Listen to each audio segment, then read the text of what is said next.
With the arrival of summer, the bright colours of flowers give way to the intense greenery of the woodland and the burnt yellows of the expansive grasslands.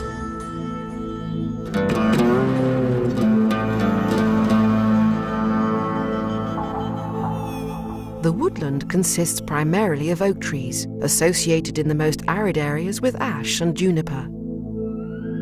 This is the ideal habitat for many of the animal species typical of the Apennine environment: wild boar, roe deer, fallow deer, beech martens, foxes, weasels and dormice.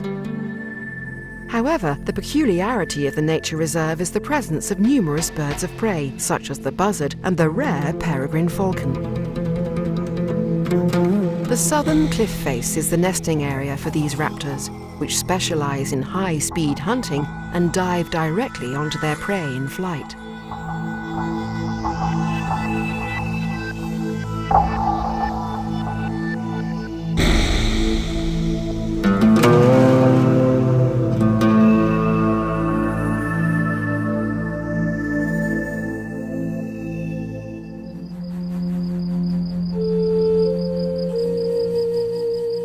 Life around the cliff continued peacefully in this way at least until the Paleolithic era, when a new protagonist appeared on the scene: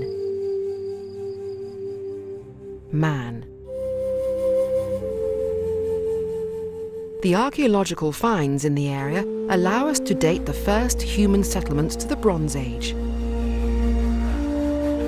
Roman remains are also abundant.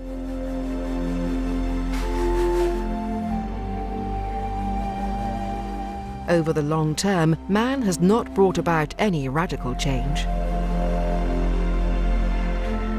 The first use of volcanic rock, even though very limited, seems to have occurred during the construction of the fortress of Ravenna, before the year 1000. To tell the truth, the blocks of volcanic rock set within the outer walls of the castle are not numerous. The castle was actually constructed almost exclusively from sedimentary rocks. The more rounded blocks were collected in the gravel bed of the river Enza, while the worked sandstone originated from the surrounding area. The fortress of Ravenna formed part of the system of defensive fortifications of the lands of Matilde. Today, a hiking trail allows visitors to follow the medieval route, which stretched from the river Enza to the heart of the Canossa dominions and continued as far as the Tuscany. The trail, divided into 4 stages, passes by the castles of Ravenna, Canossa, Sarzano and Carpenetti, rising as high as the Pasto della Forbici.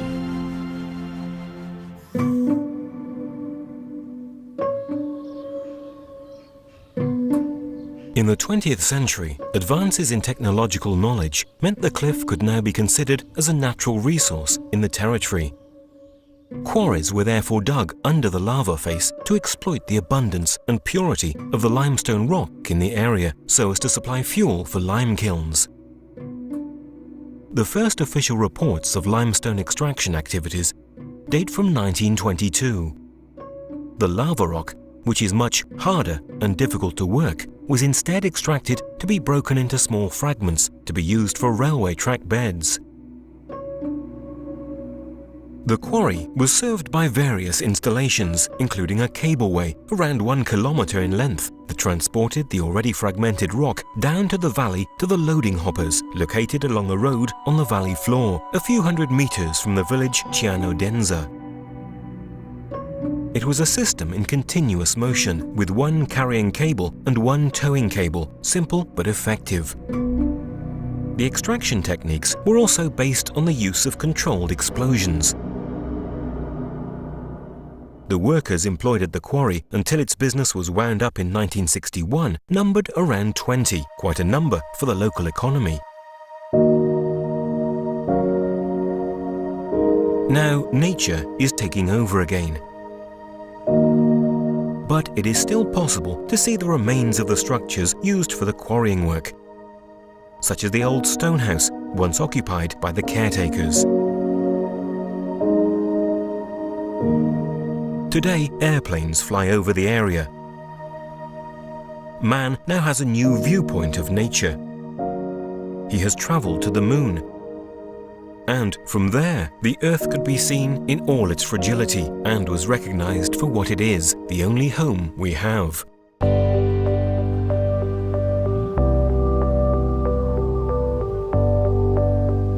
A new awareness has developed, and the need to find a new balance in our development has become the key issue of this millennium. The cliff has also registered this passing of an era, and today man has designated it a protected area and allocated new responsibilities. To facilitate the understanding of its rare mineral resources, a specific geology trail has been created that represents one of the main educational tools in the protected area. Today, the Nature Reserve is a destination for visits by local students. A volunteer ranger guides children along the trail, teaching them how to read and decipher the signs of nature. It is a truly multidisciplinary educational unit where geology, biology and history are at last studied directly in the field.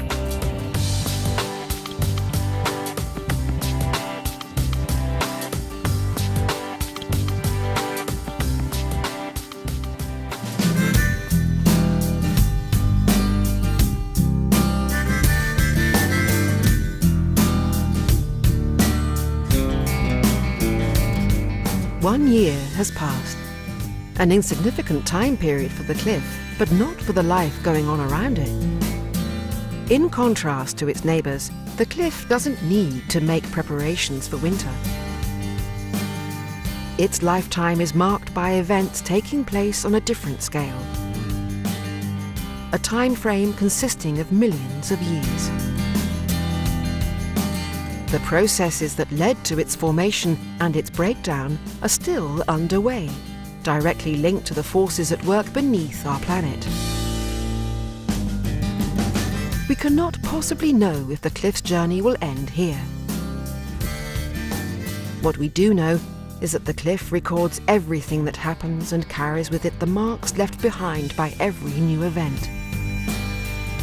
It will just be another episode in the million-year history to which the cliff of Campotrera bears witness.